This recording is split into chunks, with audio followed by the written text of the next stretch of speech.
오늘은 여러분들과 함께 룻기 말씀을 한번 같이 나눠볼까 합니다. 두 번째 주에 임기현 목사님과 함께 말씀을 그냥 대략적인 개요를 나눴다면, 이번에는 저는 1장부터 4장까지 어떤 내용들이 있었는지 우리 같이 한번 훑어보면서 다음 주를 준비하길 소망합니다. 아마 룻기는 4장밖에 되지 않아서 많은 분들이 많이 읽으셨고, 이제는 내가 못했던 1등을 한번, 이제는 이때다, 4장밖에 안 되니까 이때다 싶어서 열심히 노력하는 걸로 알고 있습니다. 그래서 어떤 분들은 그때 제가 이 둘째 주였는데요, 벌써 5번을 읽으셨다고 하더라고요. 그래서 저만 들은 내용인가요? 분명히 5번 읽었다고 했는데, 혹시 10번 이상 읽으신 분 계실까요? 그렇죠. 전력을 노출할 수 없겠죠. 네, 그럼요. 네, 열심히 읽으셔서. 근데 방금 저 한 번 이렇게 손 드는 거 봤습니다. 누군가는 여기 10번 이상 읽었다는 것이죠. 이번 주 한 주 노력하시면 다음 주에 분명히 좋은 결과 얻을 수 있을 것이라 생각합니다.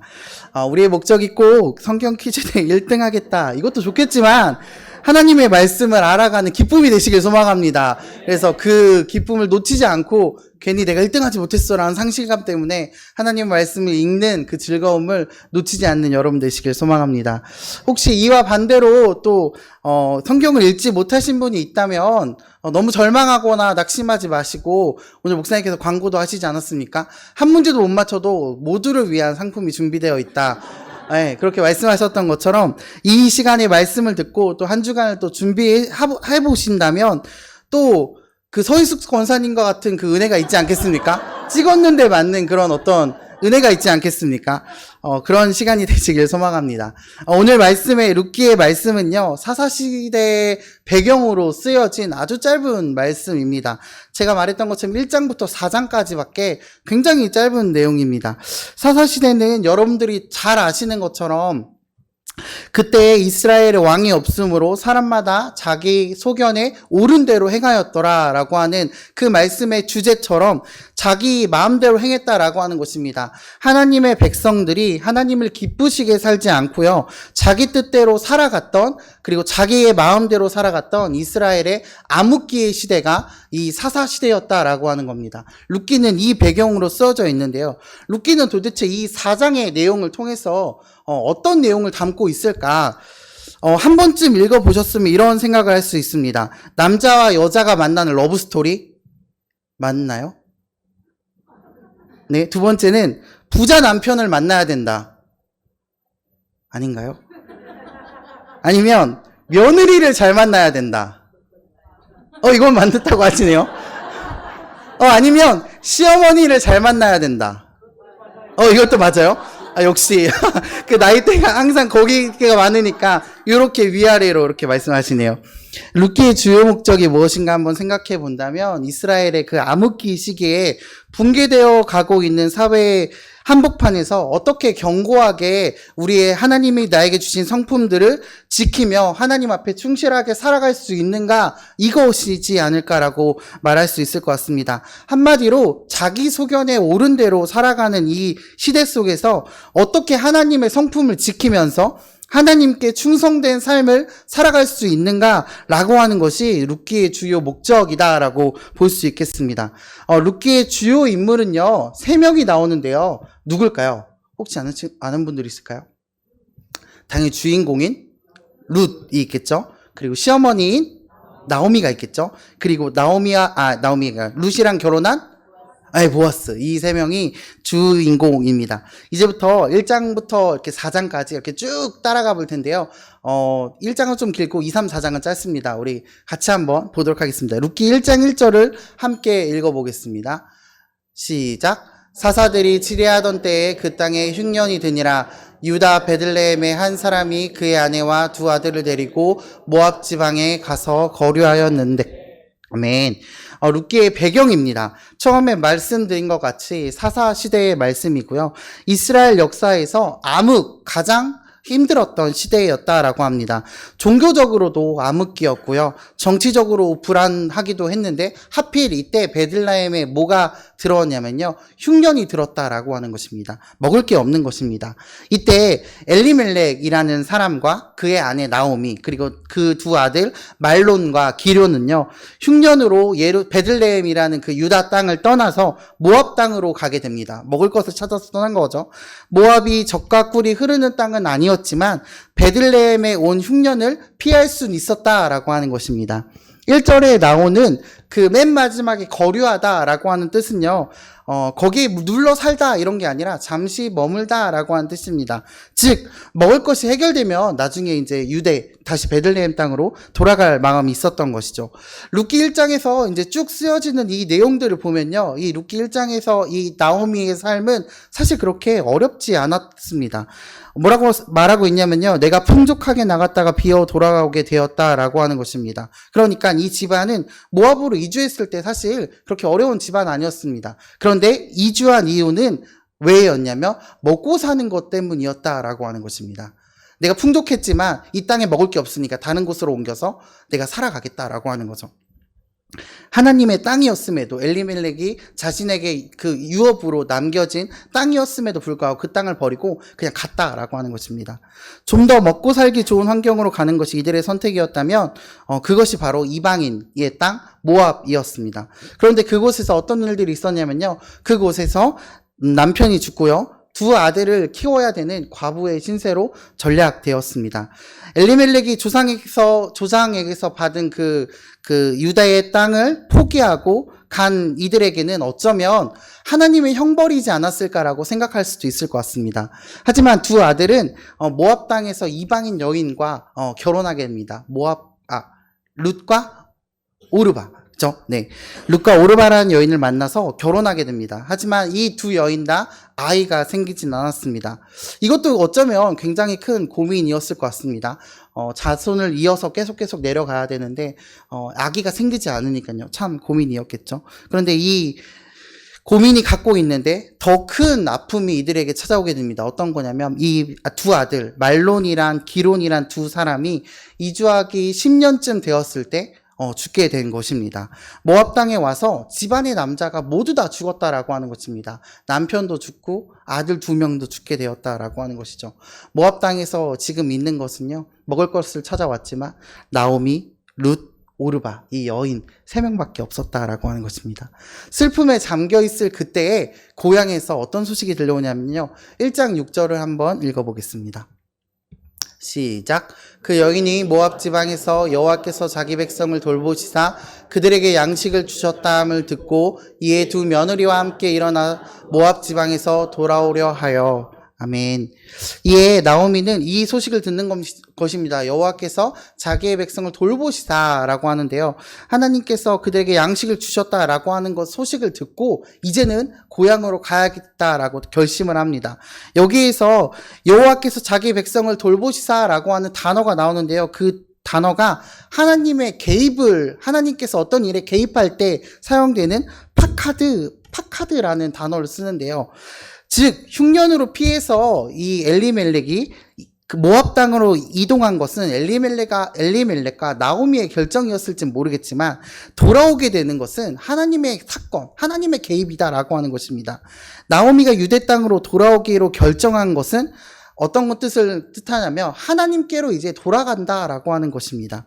우리는 우리의 모든 문제가 있을 때 하나님께로 돌아가는 우리가 되어야 됩니다. 그때 모든 문제가 해결됨을 믿습니다. 처음으로 고향으로 돌아가는 그 길에 누구랑 함께 하냐면요. 롯과 오르바 이 2명과 함께 합니다. 그런데 길을 가다 보니까 나오미가 이런 생각이 드는 것입니다.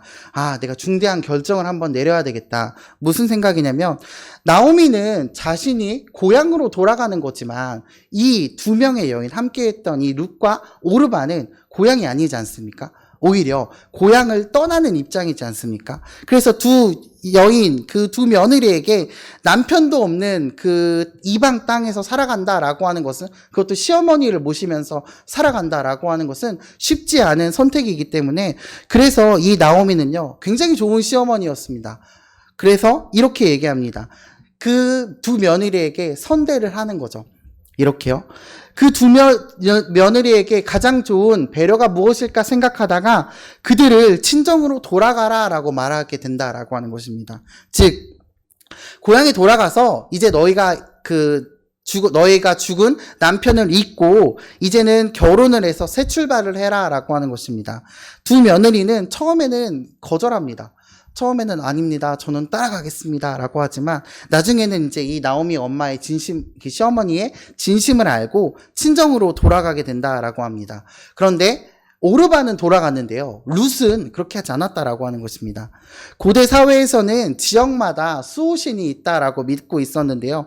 그러므로 그 지역에 거주한다라고 하는 것은 그 지역신으로 들어간다, 그냥 그 지역신으로 돌아간다라고 하는 것입니다. 그들의 이해에서는 룻이 어머님을 따라간다라고 하는 것은 어떤 것을 선택하는 거냐면 룻은 이제 모압 땅의 이방신을 선택하는 것이 아니라 어머니의 땅에 있는 어머니의 하나님을 선택하겠다라고 하는 것입니다. 그런데 룻은 오늘 읽었던 그 말씀과 같이 이렇게 고백하는 것입니다. 어머니의 백성이 나의 백성이 되고 어머니의 하나님이 나의 하나님이 되시리라 라고 고백했다라고 하는 것입니다. 이건 굉장한 믿음의 고백이지 않습니까? 룻은 이방인임에도 불구하고 누구를 선택했냐면 하나님을 선택했다라고 하는 것입니다.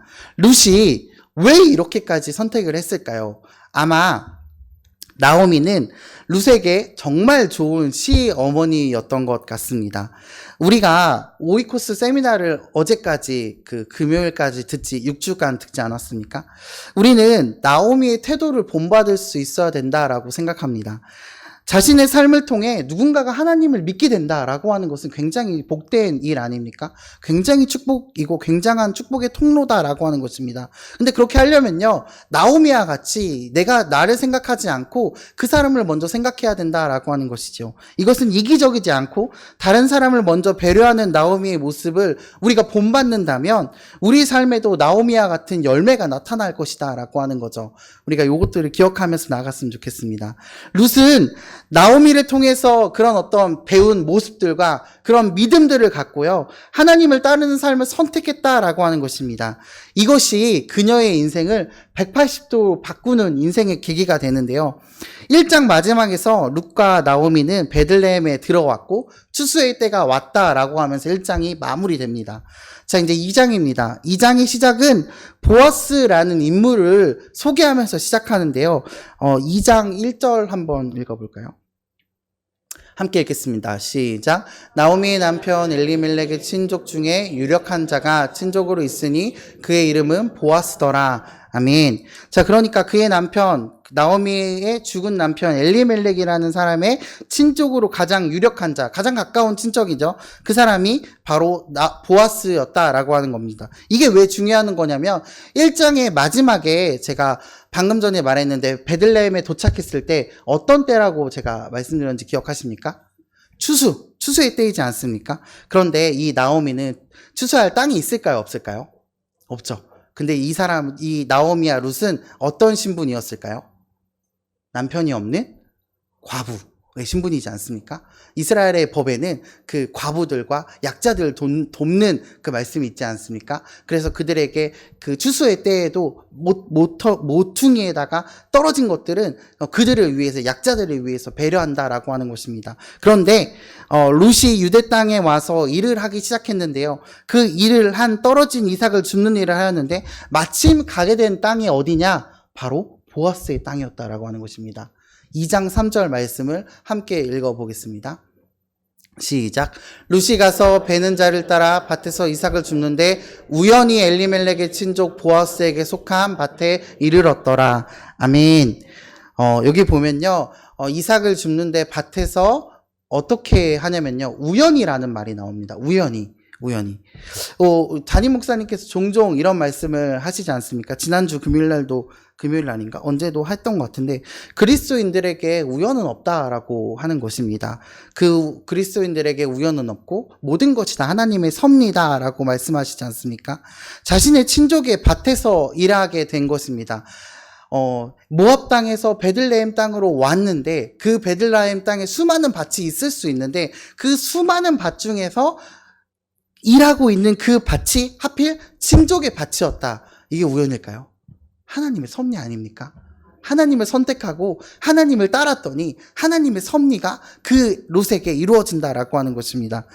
어느 날 보아스가 자기의 농장에 이제 도착을 하게 되었습니다. 방문을 했는데 거기서 보아스는 젊은 이방 여인 롯을 보게 되고 감독관에게 묻게 됩니다. 저 여인이 누구냐라고 하니까 이제 감독관이 이런 얘기를 해주는 겁니다. 시어머니를 따라 이방 땅에서 살아가는 것이 어려운데도 불구하고 이렇게 살아가고 있다. 그리고 그 시어머니 나오미를 위해서 열심히 일하고 있다라고 하는 얘기를 듣습니다. 그런 얘기를 듣고 나니까 다른 사람들이 보기에도 이 룻이 선하다라고 하는 것입니다. 이방 여인임에도 불구하고 이 어머니를 따라서 여기까지 와서 어머니에게 선대하는 모습들을 보니 다른 사람들도 와, 그 룻이 착하구나, 정말 선하구나라고 하는 인식이 있으니까 다른 사람들도 그에게 좋은 평가를 한다라고 하는 것입니다. 이에 보아스는요, 룻의 선한 마음에 감동해서 자신이 할 수 있는 가장 선한 일을 했다라고 합니다. 어떤 일을 하냐면요, 사람들을 시켜서 룻이 이삭 줍는 일을 방해하지 않도록 합니다. 그러니까 예를 들어서 아까 말했던 모퉁이에서 그 이삭을 줍는 게 아니라요, 이제는 어떻게까지 하냐면요, 단에서 조금씩 이삭을 뽑아서 일부러 흘려서 누가 줄 수 있게 하냐면 룻이 줄 수 있게 했다라고 하는 것입니다. 이게 은혜 아닙니까? 하나님의 은혜. 하나님께서 이와 함께 하시니까, 하나님을 선택하고 하나님 따라가니까 이런 은혜가 있지 않습니까? 이는 룻의 입장에서 보면요, 굉장히 기대할 수 없는 일이었는데 일어나게 된 것이다 라고 하는 거죠. 그리고 보아스도 의무 이상으로, 원래 그 정도만 해줘도 되는데 그 의무 이상으로 선대를 보여주었다라고 하는 것입니다. 룻이 이런 이야기를 이제 집에 가서 그 나오미에게 하는 것입니다. 어머님, 제가 이제 거기서 밭에서 일을 하는데 이런 일이 있었고 보아스라는 사람이 와갖고 이제 우리가 단을 더 이렇게 쓸 수 있게 해줘서 더 많은 것들을 얻을 수 있게 되었습니다 라고 하니까 나오미는 보아스의 이름을 듣자마자 어떻게 되냐면요, 마음이 녹은 거예요. 너무 좋은 거예요. 너무 감사한 거예요. 왜냐하면 2장 20절을 한번 읽어보겠습니다. 시작. 나오미가 자기 며느리에게 이르되 그가 여호와로부터 복받기를 원하노라. 그가 살아있는 자와 죽은 자에게 은혜 베풀기를 그치지 아니하도다 하고, 나오미가 또 그에게 이르되 그 사람은 우리와 가까우니 우리 기업을 물을 자 중에 하나이니라 하니라. 아멘. 나오미는 알고 있었던 거죠. 보아스가 우리와 가까운 자, 우리를 책임져 줄 수 있는 사람임은 알고 있었던 것입니다. 그래서 여기서 보면은 나오미의 신앙을 볼 수 있는데요, 그녀는 하나님에 대한 원망이 별로 없었다라고 하는 것입니다. 이방 땅에 가서 남편을 잃고 아들들을 잃고 지금 아무것도 없음에도 불구하고 하나님에 대한 신뢰와 믿음이 가득했다라고 하는 것입니다. 보아스의 집안 사람이므로 룻이 그곳에서 이삭을 줍게 된 것, 그것에 감사하고 안도하고 있었다라고 하는 것입니다. 여기까지가 2장의 내용이고요. 이제 3장으로 들어가겠습니다. 3장은요, 나오미가 자신의 인생에서 마지막 결단을 하게 됩니다. 뭐냐면 자신을 위해서 지금까지 최선을 다하고 나에게 선대했던 이 룻에 대해서 자신이 받았던 선대를 똑같이 베푸는 것이다 라고 하는 것이죠. 어떤 일이냐면요, 3장 1절 함께 읽어보겠습니다. 시작. 룻의 시어머니 나오미가 그에게 이르되 내 딸아, 내가 너를 위하여 안식할 곳을 구하여 너를 복되게 하여야 하지 않겠느냐. 아멘. 즉 룻을 자신의 친족에게 결혼시키겠다라고 하는 것입니다. 그 대상은 누구냐면 보아스겠지요. 나오미는 룻에게 결혼에 성공할 수 있도록 아주 자세하게 연애 코칭을 합니다. 연애 박사였던 것 같아요. 프로포즈할 타이밍까지도 알려주고요, 어떻게 해야 되는지까지 조심스럽게 다 얘기해 줍니다. 보아스가 잠자리에 누웠을 때 그의 곁에 가서 눕고 정확하게 지시해 주는 것을 보게 됩니다. 이에 나오미의 예상대로 보아스는 룻의 마음을 받아들였다라고 하는 것입니다. 다만 절차와 순서가 아직 남아있으니까 그 문제를 아침에 가서 해결하자라고 하면서 이 룻을 안도시켜주는 모습까지 보게 됩니다. 보아스 역시 룻에 대한 마음이 있었던 것이죠. 그러나 아직 자신이 룻을 책임질 차례가 아님을 알고 있었기 때문에 룻을 가까운 친척, 그러니까 자기보다 더 가까운 친척이 하나 있었는데 그 사람에게 갖고 가서 그가 포기를 해야지만 자신에게 권리가 넘어오기 때문에요, 아침에 가자라고 하는 거죠. 참 책임감 있는 모습이죠. 그 룻은 보아스를 향한 마음을 표시했고 보아스 역시 그 마음에 화답하여서 방법을 찾아가고 있었다라고 하는 것이죠. 만약 다른 친족이 룻을 책임질 권리를 갖겠다라고 말한다면 보아스는 룻을 아마 포기해야 될 수도 있을지 모르겠습니다. 그런데 그가 이 방법을 선택한 것은요, 합법적으로 이 룻이 안전하게 이 이스라엘 사회에 들어올 수 있도록 찾게 하는 방법이다라고 하는 거죠. 하나님 앞에서 이 보아스는 옳은 방법을 찾았다라고 하는 거죠. 쉽게 갈 수 있는 방법, 쉽게 할 수 있는 방법도 있었는데 옳은 방법대로 했다라고 하는 거죠. 여기서 알 수 있는 것은 우리는 때때로 그런 생각을 하지 않습니까? 결과만을 우리 중요하게 여기지 않습니까? 어떤 결과가 있었냐, 어떤 결과를 갖고 왔냐라고 하지만 그러나 사실 하나님은 우리의 과정을 중요시한다라고 하는 것입니다. 어쩌면 결과는 사람들이 모두 다 보겠지만 하나님은요, 그 일을 해가는 우리들의 모습을 보신다라고 하는 것이죠. 여기까지가 3장의 내용이고요. 마지막 4장의 내용입니다. 4장은 굉장히 짧습니다.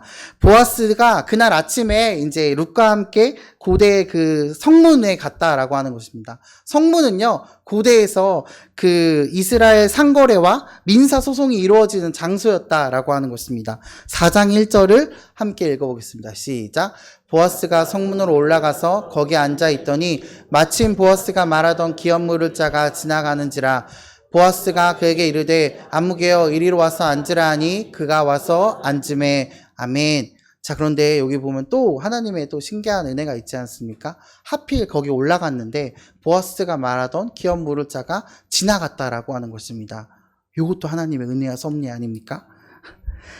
엘리멜렉의 가족을 책임질 그 우선권자가 우연히 그곳을 지나갔다라고 하는 것이죠. 보아스는 그를 불러서 이제 행정적인 절차를 밟았다라고 하는 것입니다. 두 가지를 말하는데요. 법적인 절차, 그러니까 엘리멜렉의 그 밭을 무는 권리가 그에게 있고 또 도덕적인 절차, 이 룻을 책임져야 될 권리가 있는데요. 이 첫 번째 친족권자는 이렇게 합니다. 룻을 땅을 갖는 건 좋은데 룻을 갖는 건 이제 부담스러운 거죠. 왜냐? 이방 여인이니까요. 이방 여인이고 어떤 성품을 갖고 있는 사람이 모르니까 그럼 내가 포기하겠다라고 얘기하는 거죠. 이제 그 권리를 포기하고 나니까 보아스에게 그 책임이 넘어갔다라고 하는 거죠. 이때 그 보아스는 모든 축복을 받으며 룻을 자기의 아내로 삼습니다. 이는 나오미와 룻의 용기 그리고 보아스의 인내가 열매를 맺게 되었다라고 하는 것이죠. 룻기의 결론은 어떻게 끝나냐면요. 4장 13절을 함께 읽어보겠습니다. 4장 13절 시작. 이에 보아스가 룻을 맞이하여 아내로 삼고 그에게 돌아갔더니 여호와께서 그에게 임신하게 하심으로 그가 아들을 낳은지라. 아멘. 자, 그러니까 하나님께서 룻을 임신하게 하셔서 아들을 낳게 되는데요. 이는 이스라엘 역사에서 가장 중요한 다윗의 할아버지인 누구를 낳게 되냐면 오벳이라는 사람을 낳게 된다라고 하는 것입니다. 즉 이방 여인이었던 룻이 다윗의 증조모가 됐다라고 하는 것이죠. 하나님께서 이 혈통을 통해서 예수 그리스도를 보내주셨으니까 룻의 이름은 이제는 신약에 나타난 예수님의 족보까지도 새겨지게 되었다라고 하는 것이죠. 참 이게 전화위복이라고 하지 않습니까? 정말 이방인 여인에서 이제는 예수님께 가장 가까운 그 족보까지 들어왔다라고 하는 것이죠.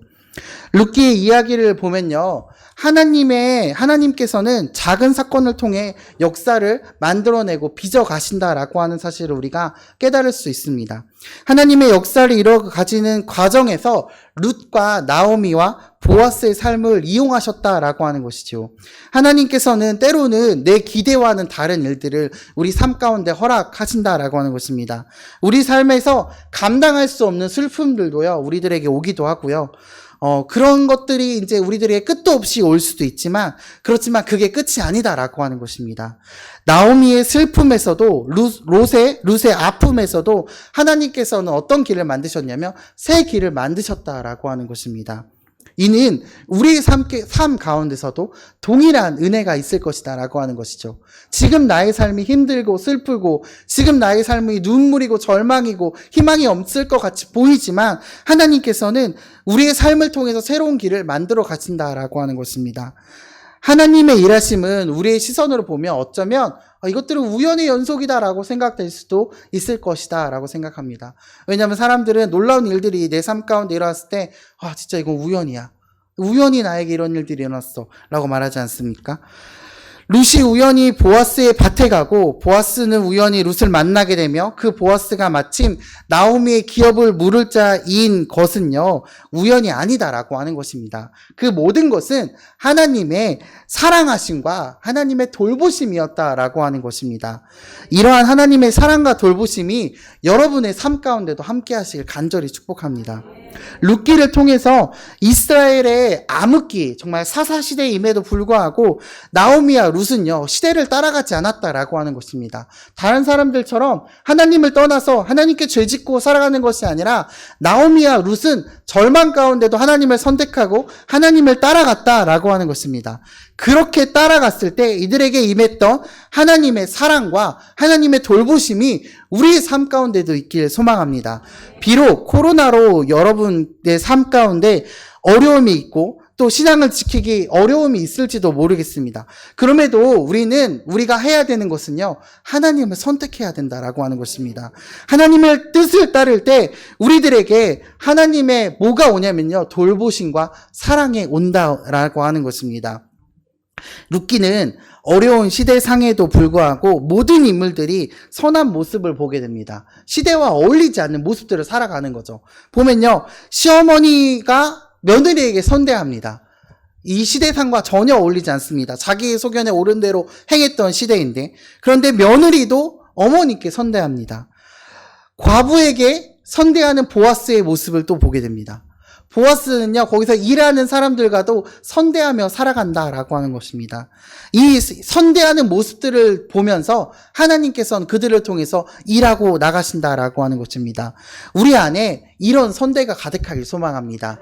비록 세상에는 죄가 가득하고 하나님을 멀리하고 하나님 말씀 따르는 게 미련해 보이고 그들이 따라가는 그 세상 풍조가 아닐지 모르겠지만 우리는요, 악한 세상을 따라가는 것이 아니라 하나님을 선택하고 하나님을 따라가는 저와 여러분들에게 소망합니다. 그렇게 우리가 선대하는 모습들을 살아갈 때 나오미와 같은 삶의 열매가 나타난다라고 하는 거죠.